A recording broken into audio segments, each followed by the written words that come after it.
selamat pagi. Mari Shalom. kita semua memuji Haleluya, Tuhan. Hari-hariku lalui bersama Yesus, suka duka ku jalani bersama Yesus,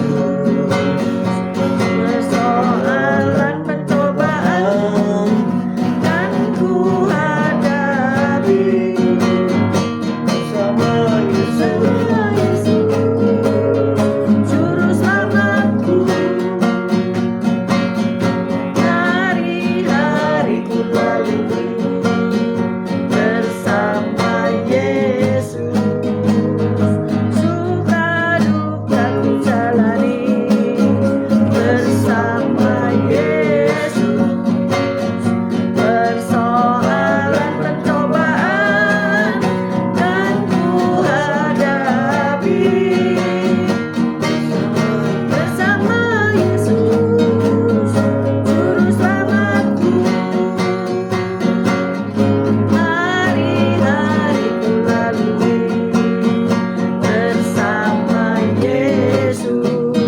Yesus, suka duka ku jalani bersama Yesus, persoalan pencobaan kan ku hadapi bersama Yesus, juru selamatku.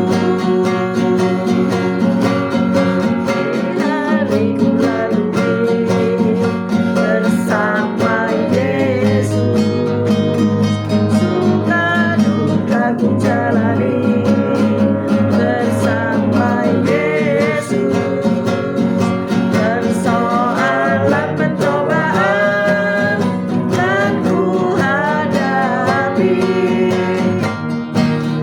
bersama Yesus,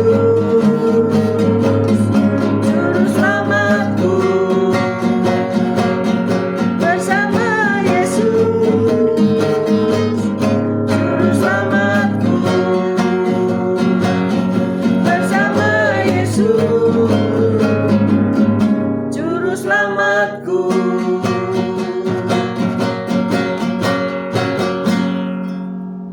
Shalom, selamat pagi. Mari kita berdoa. Haleluya, Tuhan. Selamat pagi Tuhan Yesus, Kau baik. Kau sungguh Allahku yang sungguh sangat baik. Terima kasih Tuhan. Haleluya, puji Tuhan.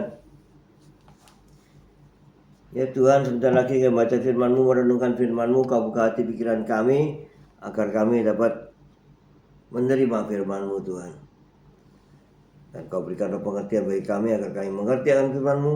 Dan Kau berikan iman yang kuat bagi kami agar kami dapat melakukan firman-Mu dalam kehidupan kami ya Tuhan Yesus.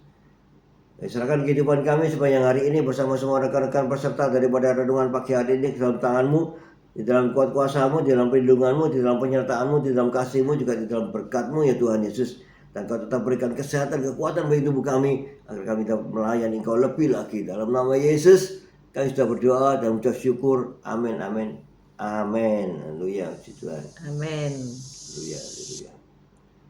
Pagi ini Haleluya, haleluya. ini tolong di pengaturan pakai wifi. Haleluya. Selamat pagi Bu Foni, Pak Paulus, Bu Tiar, Patrick, Pak Salmon, Bu Viken, Pak Henry. Selamat pagi Bu Rima, Pak Anton, selamat pagi. CCMI, selamat pagi. Bu Wanda, Pak Budi Utomo, selamat pagi. Pak Saiman, Bu Saiman, selamat pagi.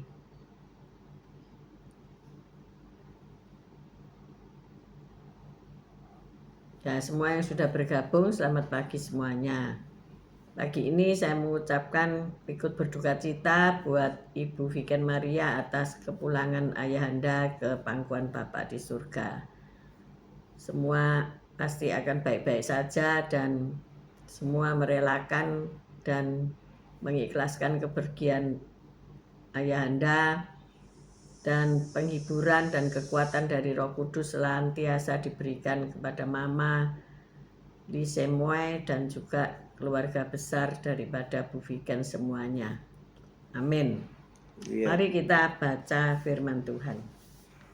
Yohanes 6 ayat 60 sampai 69. Haleluya, puji Tuhan. Yohanes 6 ayat 60 sampai 69. Yohanes 6 ayat 60 sampai 69.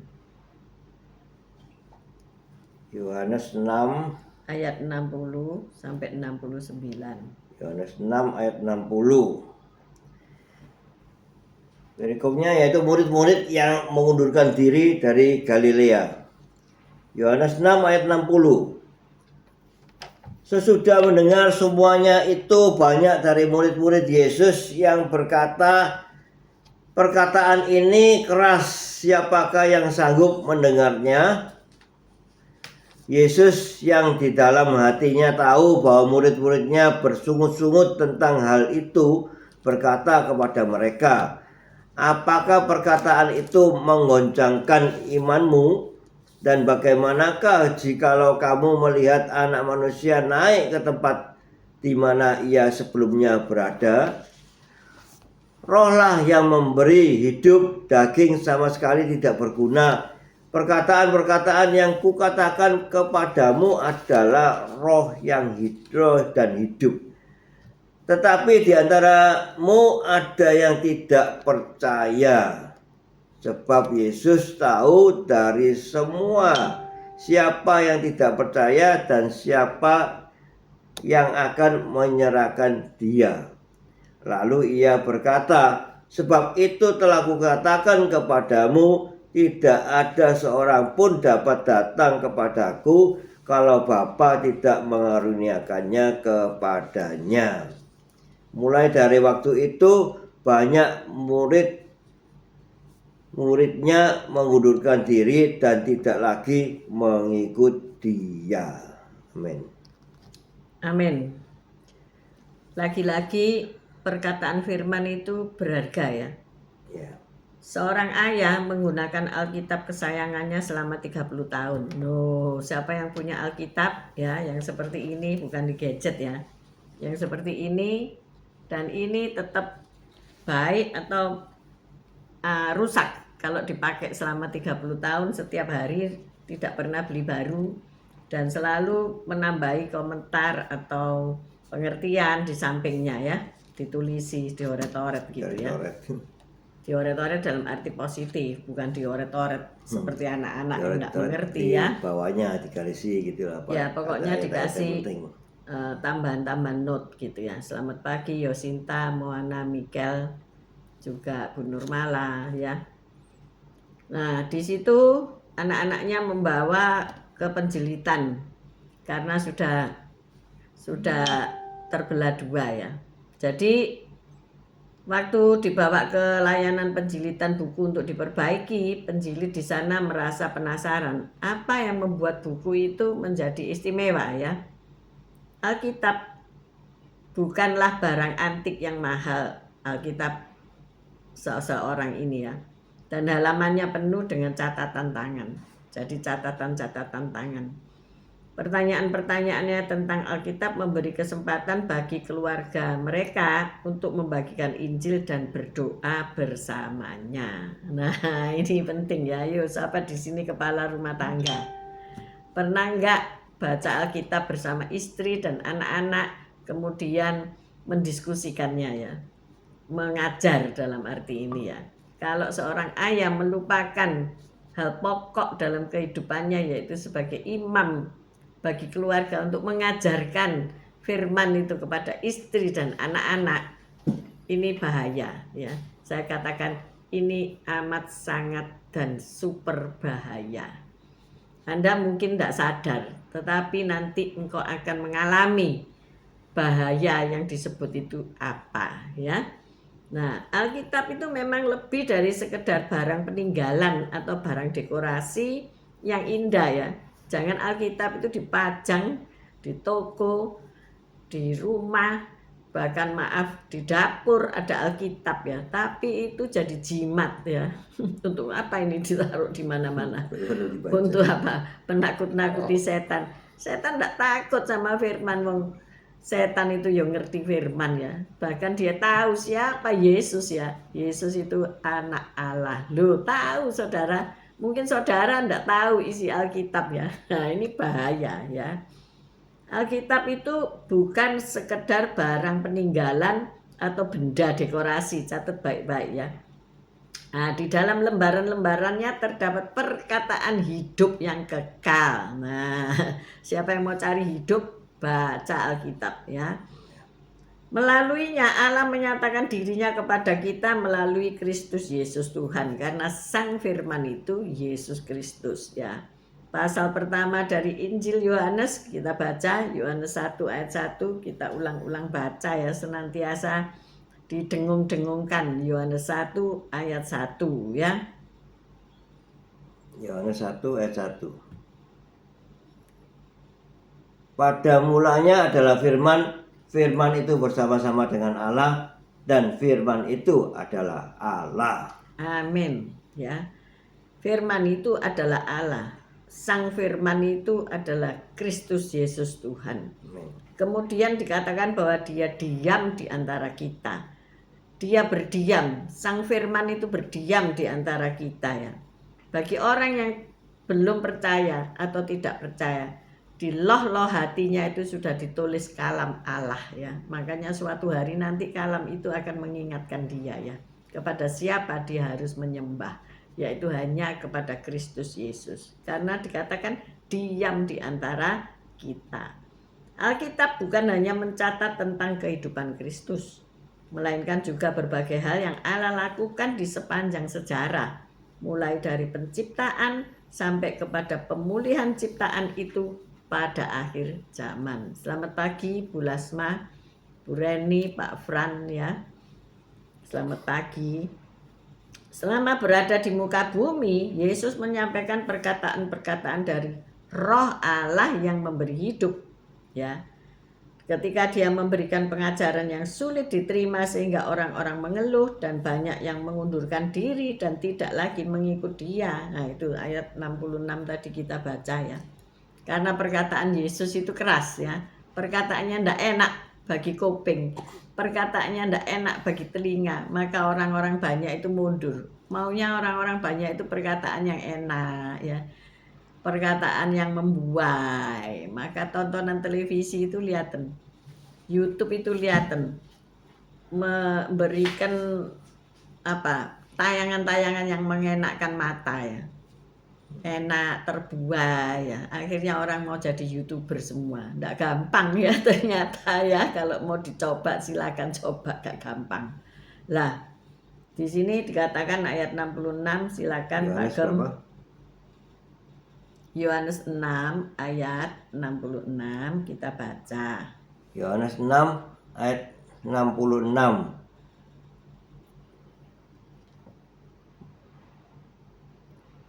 Mulai dari waktu itu, banyak murid-muridnya mengundurkan diri dan tidak lagi mengikut dia. Nah, coba ya saudara.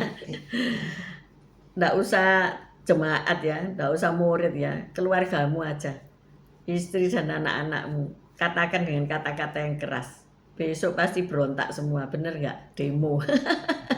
Misalnya begini, kalau tidak baca satu ayat atau hafalin satu ayat, tidak boleh sarapan. Coba lakukan itu. Keras kan? Ya. Karena manusia hidup bukan dari roti saja, tapi dari setiap firman yang keluar dari mulut Allah. Nah, supaya anak-anakmu hidup, istrimu hidup, coba dites. Baca Amsal 1 ayat 1, baca Mazmur 1 ayat 1. Pasti besok berontak ya. Masa makan aja disuruh baca ayat gitu ya, saudara. Keluar beli nasi bungkusan.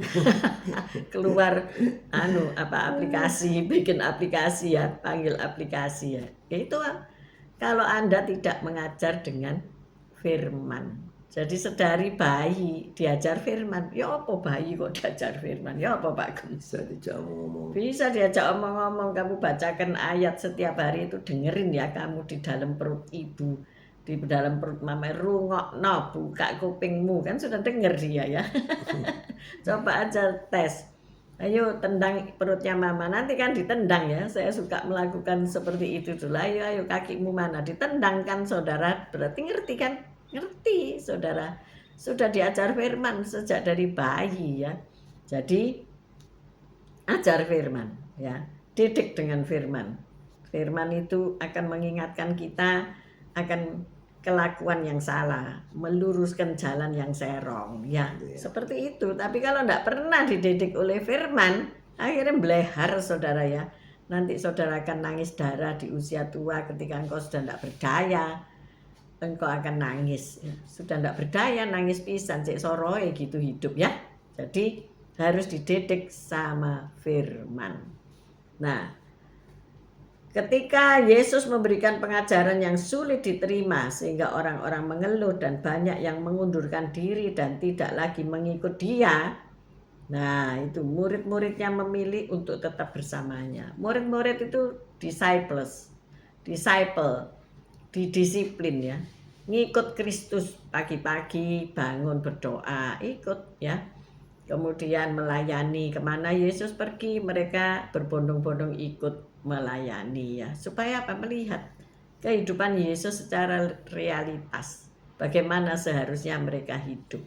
Nah, kemudian mereka tahu bahwa tidak ada perkataan lain yang dapat memuaskan jiwa mereka. Mereka ada yang pemungut cukai, ada yang pelaut ya, dimana kehidupan mereka tidak puas ya. Tetapi ketika mereka mengikut Yesus, mereka memilih tetap tinggal bersama Yesus, maka mereka dipuaskan ya. Jadi sang ayah yang tadi dijilidkan oleh anak-anaknya Alkitab yang sudah dedel-duel tadi, saudaraku, merasakan hal yang sama terhadap Alkitabnya ya. Siapa yang punya Alkitab pertama ya? Saya punya Alkitab pertama saya ya. Tapi kecil, 2/3 dari kitab yang sekarang, karena waktu itu mataku masih jelas ya, beranjak meningkat usia, maka mata ini berontak ya. Saya beli yang gede-gede, hurufnya yang gede ya. Ada yang paling gede itu ya, tapi berat tiba kemana-mana. Nah, hari ini kan kita punya gadget ya, fontnya bisa digedekan, jadi sudah tidak jadi masalah. Tapi sebetulnya Alkitab pertama itu penuh dengan tanda-tanda, not-not, catatan-catatan yang justru itu menguatkan saya, yang justru itu memberikan arti dalam hidup saya ya. Jadi dipasang surut kehidupan kita, Allah senantiasa menyediakan harapan, arahan, penghiburan, dan kebenaran melalui perkataan kitab suci. Jadi bagaimana kitab suci ini menopang hidup kita, menuntun hidup kita, menguatkan kita ya. Bahwasanya kalau hari ini ada yang sakit, di dalam 1 Petrus 2 ayat 28 dikatakan oleh bilur-bilur Yesus engkau telah disembuhkan. Bukan akan lo ya. Baca baik-baik. Telah ya. Mungkin kita baca aja ya. Ya, sebaiknya. Sebaiknya demikian. 1 Petrus 2 ayat 28.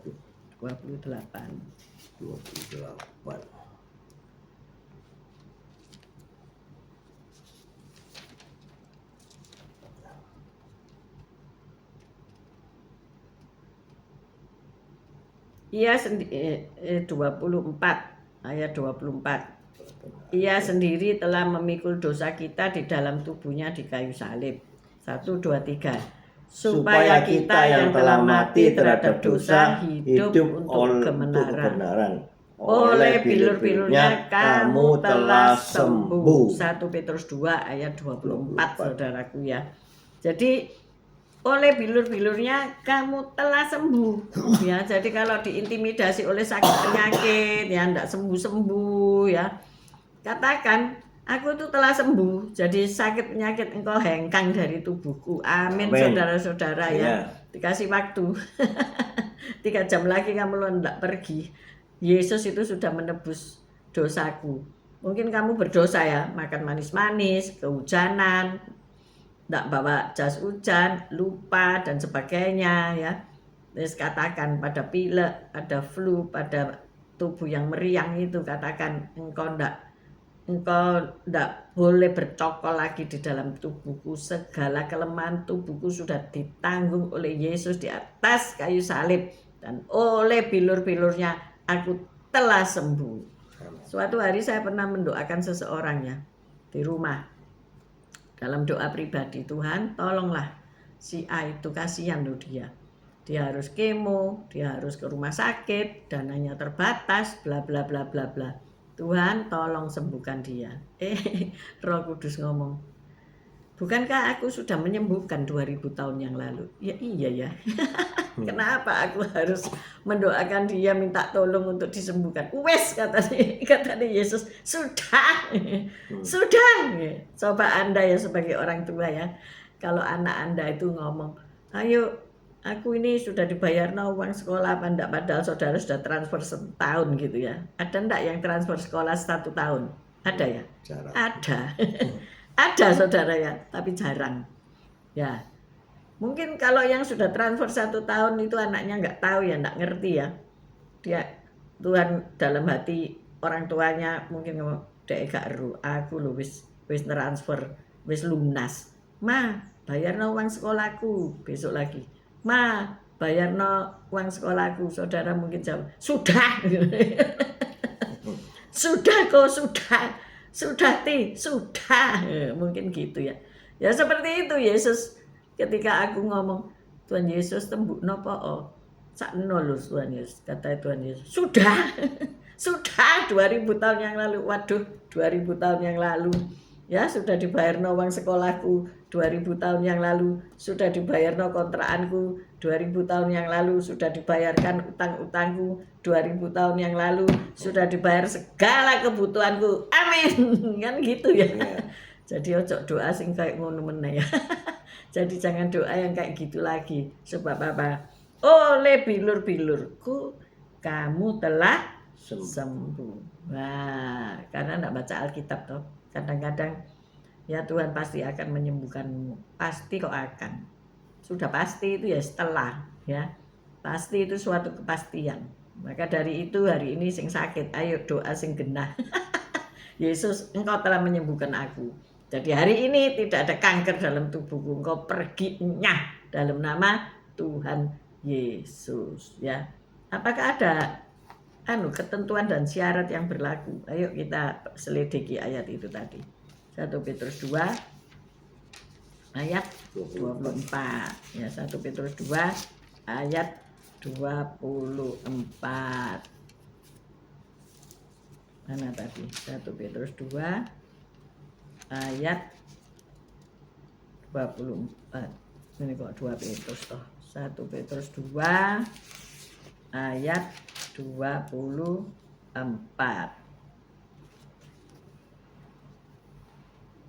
Masalahnya itu gini. Ia sendiri telah memikul dosa kita di dalam tubuhnya di kayu salib, supaya kita yang telah mati terhadap dosa. Ini kan ditulis oleh Pak Petrus ya. Berarti you and Pak Petrus sudahkah mati terhadap dosa? Nah, ini syarat dan ketentuannya. Hidup untuk kebenaran. Kamu sudah hidup untuk kebenaran enggak? Kok sakit-sakitan? Oleh bilur-bilurnya kamu telah sembuh. Jadi ada syarat dan ketentuannya, yaitu mati terhadap dosa, hidup untuk kebenaran. Ayo, sing sakit-sakitan, sing duwe sakit, lemah dan begini dan begitu itu, hidup untuk kebenaran. Mungkin hidupmu gak benar ya. Tidak ada kebenaran firman dalam hidupmu. Kemudian apalagi? Mati terhadap dosa. Apa sih dosa? Isik mbojok, isik korupsi, isik dosa kecil maupun dosa iya, besar. semua dosa pokoknya. Isik narkoba, isik apa lagi? Oh, saya sudah ndak ini, ndak itu, tapi ndak tanggung jawab. Ndak tanggung jawab itu dosa loh, saya bilang. Bener nggak? Sebagai orang tua kamu tanggung jawab ndak? Kamu yang nanggung, aku yang jawab, gitu ya? Atau kamu yang jawab, aku yang nanggung. Kebanyakan orang itu gini loh, cuci tangan. Terhadap segala kesulitan di dalam hidupnya itu cuci tangan, tidak mau bertanggung anaknya sudah jawab. Tidak bisa diatur lagi itu cuci tangan lebih baik. Iya, lebih baik cuci tangan. Kalau ada anak-anak pemberontak maka kita cuci tangan ya. Pembiaran dibiarkan, sudah dibiarkan. Jadi ayo kita hidup untuk kebenaran, mati terhadap dosa. Kita mati terhadap dosa, kita hidup untuk kebenaran. Selamat pagi Pak Erwin, Bu Listia, selamat pagi. Nah ini makanya kalau engkau berkata ngeklaim firman Tuhan, diperiksa diperiksa dulu. Masih punya dosa enggak? Kamu sudah mati terhadap dosa enggak? Makan makanan berlebihan itu dosa apa enggak ya Pak Gem? Dosa kecil. Dosa kecil. Jadi kalau sifat yang gelojo ya, semua makanan dimakan tanpa mikir ya. Nanti akhirnya nek sakit, salah siapa? Salah dewi kan, karena engkau belum mati terhadap dosa. Lah untuk ngeklaim itu pikir dulu, klaim itu. Kamu punya hak untuk ngeklaim apa enggak? Kalau kamu sudah mati terhadap dosa, kamu hidup untuk kebenaran, diklaim, enggak usah lama-lama. Pasti sembuh karena Yesus sudah tanggung di atas kayu salib. Ya kan? Melayat orang yang meninggal di situ pastilah nanti istrinya atau anaknya yang cerita, ya beliau itu dulu sukanya makan sate kambing sehingga darah tinggi. Dia itu dulu sukanya makan yang enak-enak, jadi sakit apalagi lah dia gitu ya. Suka makan minum obat-obat sembarangan, jadi ginjalnya rusak. Nah, itu semua akibat dari karena pola hidup yang tidak seimbang ya. Keseimbangan makanan minuman tidak dijaga, itu ya dosa loh saudara-saudara ya. Karena firman Tuhan kemarin kita kan sudah bahas di doa Bapa kami ya, berikan makanan kami yang secukupnya. Kalau berlebihan ya tidak baik juga ya kan. Jadi kita harus belajar mematikan daging. Kadang-kadang kemarin ya saya diajak pergi ke Trawulan ya sama rekan-rekan di TNH. Terima kasih yang sudah mengajak. Mungkin nanti siang ini ya ngelihat renungan. Waduh, makanan gorengan itu 1000-an saudara. Saudara tak kasih uang 1000 bikin perkedel, jadi enggak? Enggak jadi kan?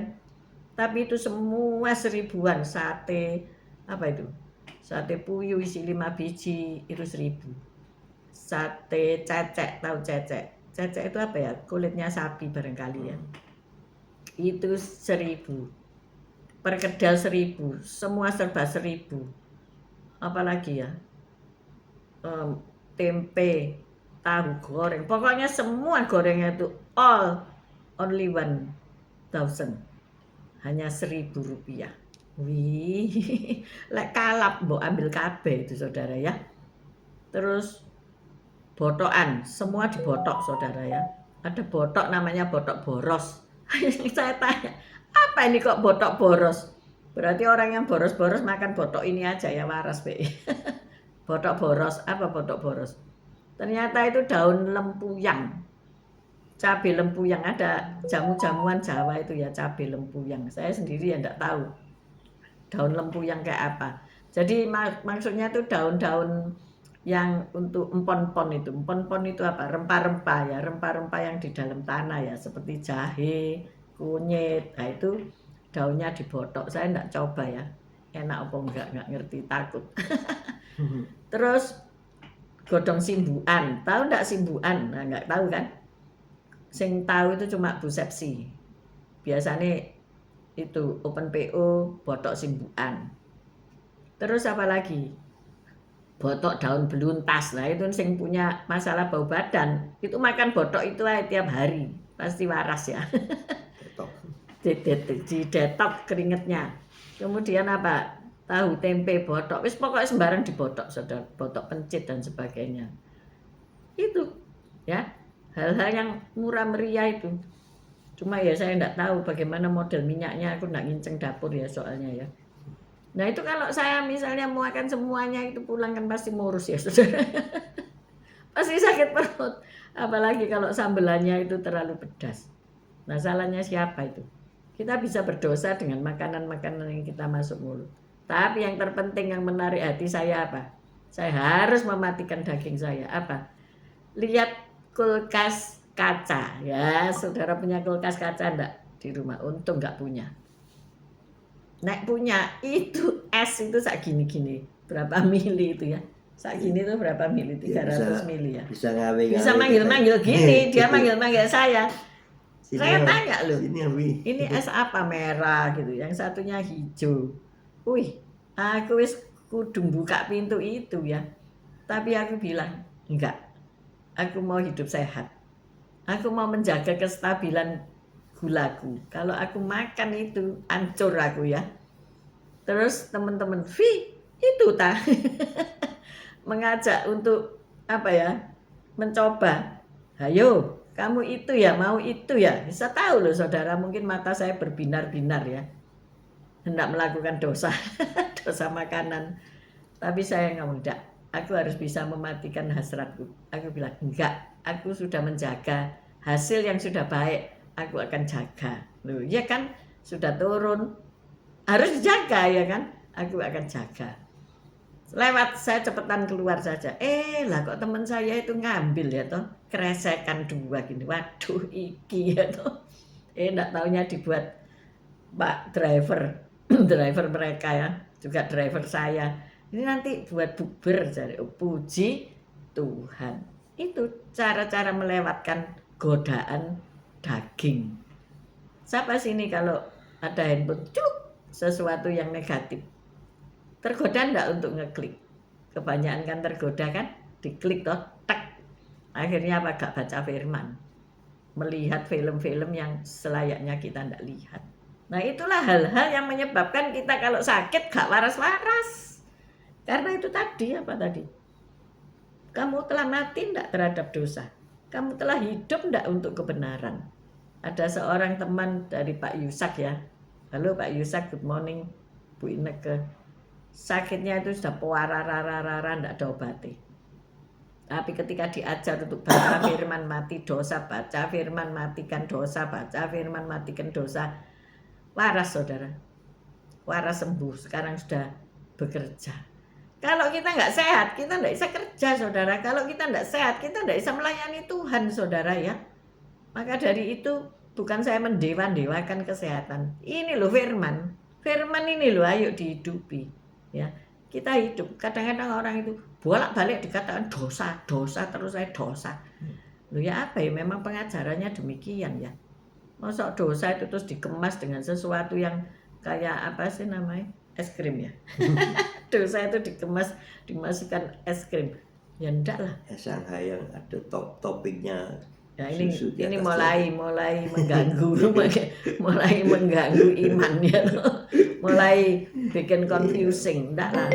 Shanghai itu esnya seperti gunung es itu. Kita minum air aja ya. Atasnya dikasih. Kalau kepengen ya sesuatu minum aja. Apa namanya? Waffle yang ditusukkan di situ itu enak. Ini termasuk salah satu yang penggoda ya. Jadi ayo hari ini kita terapkan firman di dalam hidup kita. Ajar anak-anak kalau bantahan, banting-banting, terantum, dihukum apa? Dikunciin pintu. Ini Alkitab kasih nulis bacaan 5 pasal. Kemarin saya gitu kan orang yang terantum. Ayo duduk. Kemarin kita lumayan berhasil memulangkan pengganggu dalam kehidupan. Seorang gadis yang ya ini terantum dan dia hidup seenaknya sendiri. Dan kita berhasil panggilkan kedua orang tuanya untuk datang ke Sidoarjo untuk menjemputnya. Mulai berontak, nggak mau pulang anaknya. Tapi kita katakan kamu harus pulang sama kedua orang tuamu. Akhirnya dia nurut mau pulang. Puji Tuhan. Nah itu karena apa? Otoritas kuasa ilahi. Kalau orang tua sampai tidak punya otoritas kuasa ilahi, ada yang salah dalam hidupmu. Engkau sendiri pasti tidak mengunyah firman. Karena firman itu hidup. Firman itu firman iman ya. Apa yang ada di dalam hatimu percaya keluar dalam mulutmu. Nah, kalau orang tua itu baca firman, ngunyah firman, makan firman, dan terakhir lakukan firman, engkau punya otoritas, kuasa untuk menengking iblis, untuk menengking orang-orang yang terantum, untuk menengking anak-anakmu yang pemberontak. Bukan orangnya yang dikeluarin, bukan, tapi roh pemberontakan itu bisa diikat di dalam nama Tuhan Yesus. Tapi nek kamu sendiri gak pernah baca firman, kamu sendiri melakukan dosa, apa yang kamu bisa lakukan? Tidak ada. Raja Daud itu raja, ya, tapi diberontak sama Absalom. Karena apa? Absalom lihat bapaknya ya podo, ngono ae, gak melakukan, ya. Raja Daud kurang apa, ya kan? Ya itu Raja Daud. Engkau mungkin berkata aku bukan Raja Daud. Ya, tapi raja apa? Raja di rumahmu kan? Karena kasih Kristus dan hikmat daripada Kristus ya kita bisa berkata-kata kepada ini si anak yang padel ini ya. Ya, ini kedua orang tuamu loh mengasihi engkau. Kita juga semua mengasihi engkau. Ayo sekarang pulang dulu sama kedua orang tuamu. Enggak, aku mau di sini. Dia masih bantah terus. Tapi nanti keluar hikmat. Nah ini kan mau lebaran, kita semua libur ini 2 minggu. Ayo kamu pulang liburan juga sama orang tuamu. Jadi ya akhirnya mau pulang dia bersama kedua orang tuanya. Puji Tuhan. Dan kedua orang tuanya juga mengasihi dia, mengajak dia pulang. Nah, kita pun sebagai hamba Tuhan ya, kita juga sebagai pemimpin rohani harus punya iman. Kadang-kadang orang itu bantahan ya. Oh sudah kok, sudah doa. Oh sudah kok, ini sudah ini itu, sudah ini itu. Dan sudah itu pasti ono hasilnya, ya toh. Kayak aku sudah makan, sudah pasti warek kan. Tapi kalau cuma ngomong sudah tapi tidak warek, ya itu berarti something wrong gitu loh ya. Jadi kalau kita ngomong saya sudah melakukan, sudah ini ya pasti ada hasilnya gitu loh. Jadi hati-hati ya ngomong sudah itu ya. Jadi ada pelaksanaan gitu ya, ada bukti dari pelaksanaan itu. Maka dari itu ayo pagi hari ini memang firman keras ya. Kelihatannya cuma judulnya perkataan firman yang berharga. Loh, betul-betul firman itu harus hidup dalam hidupmu. Kalau firman itu tidak ada, engkau tidak akan punya otoritas. Amin. Jadi jangan dilipet aja Alkitabmu itu. Bacaan mulai hari ini mungkin tidak telat lah. Kamu mesti hidup kan. Bacaan mulai Kejadian sampai Wahyu bolak-balik. Bacaan nanti kamu pasti. Kalau menasihati seseorang dengan firman ya. Firman berkata kamu harus mengasihi orang tuamu. Kamu harus mengasihi, hai orang tua, mengasihi anakmu. Dan hati bapak-bapak kembali kepada anak-anak. Hati anak-anak kembali kepada bapak-bapak. Bukankah demikian? Ayo kita berdoa. Mungkin hari ini ada yang mengalami hal-hal yang sama ya. Anak-anak kok cek bandel sudah digedekno kok koyok gini ya. Mungkin saudara getun punya anak ya toh. Tetapi hari ini kalau engkau punya anak dan ditanggung-jawabi oleh Tuhan Yesus ya, diberi tanggung jawab. Kamu ngomong siap Tuhan Yesus, aku mau punya otoritas ilahi. Dan biarkan otoritas itu mengalir dalam hidupmu. Yaitu ketika engkau baca firman setiap hari. Minta urapan firman Tuhan setiap hari. Dan ada perkataan yang penuh kuasa daripada mulut lidah bibirmu. Karena apa? Injil itu kekuatan Allah. Injil itu kuasa ilahi. Amin saudara-saudara. Jadi hargai Alkitab ya. Jangan dirowek-rowek, jangan disowek-sowek ya. Yang protol kabeh nang didandani. Mari kita berdoa. Haleluya. Tuhan Yesus, terima kasih atas firman-Mu Tuhan Yesus ya. Tuhan, kami mau setiap hari baca firman, berdoa, dan kami mau mati terhadap dosa dan hidup untuk kebenaran. Sehingga oleh bilur-bilur Yesus kita telah sembuh. Tidak ada sakit penyakit lagi yang menggerogoti tubuh kita. Sakit penyakit sudah keluar, sudah pergi dari tubuh kita sehingga kita sehat, kita kuat untuk kita dapat melayani Tuhan Yesus. Ya Tuhan, terima kasih atas kesehatan, kekuatan yang Kau berikan kepada kami. Ya Tuhan Yesus, terima kasih sehingga kami bisa melayani Engkau lebih lagi. Dalam nama Yesus kami sudah berdoa dan syukur. Amin, amin, amin. Bapak, Tuhan Yesus dan Allah Roh Kudus, tolong kami untuk kami mematikan kedagingan kami, supaya kami benar-benar mati terhadap dosa. Dosa apapun dalam hidup kami ya Tuhan, keinginan daging, percabulan, hawa nafsu, kenajisan, semua yang Tuhan utarakan di dalam manusia daging. Kami tidak hidup dalam daging, tapi kami mau hidup dalam roh. Dan biarlah Roh Kudus itu menguasai kami seutuhnya, sehingga kami tidak lagi melakukan perbuatan-perbuatan daging, perbuatan-perbuatan dosa, melainkan kami hidup untuk kebenaran. Dan biarlah kebenaran, yaitu firman Tuhan serta Sang Firman itu hidup dalam tubuh kami, menaklukkan kedagingan kami, dan yang keluar adalah buah-buah Roh Kudus. Kami berdoa untuk mereka yang sakit, supaya mulai bangkit dan berkata-kata bahwa Yesus telah menyembuhkan aku 2000 tahun yang lalu. Dan demikian juga mereka yang merasa berdosa, merasa tidak bisa meninggalkan dosa, katakan bahwa Roh Kudus mampu membawa engkau hidup dalam kekudusan Allah. Terima kasih ya Bapa. Kami mengangkat kedua belah tangan kami untuk menerima berkat Tuhan. Tuhan memberkati engkau, Tuhan melindungi engkau. Tuhan menyinari engkau dengan wajahnya dan memberikan engkau kasih karunia. Tuhan menghadapkan wajahnya kepadamu dan memberikan engkau damai sejahtera. Terimalah berkat dari Allah Bapa, Putra dan Roh Kudus, berkat kasih, sukacita, damai sejahtera mulai pagi hari ini sampai Maranatha Tuhan Yesus datang untuk kedua kalinya, bahkan sampai selama-lamanya. Mari yang sudah menerima berkat Tuhan katakan bersama, amin, amin, amin. God bless you. Besok ibadah di gereja masing-masing dan hari Senin kita ketemuan lagi. God bless you all. Tetap sehat, tetap semangat. Amin. Amin.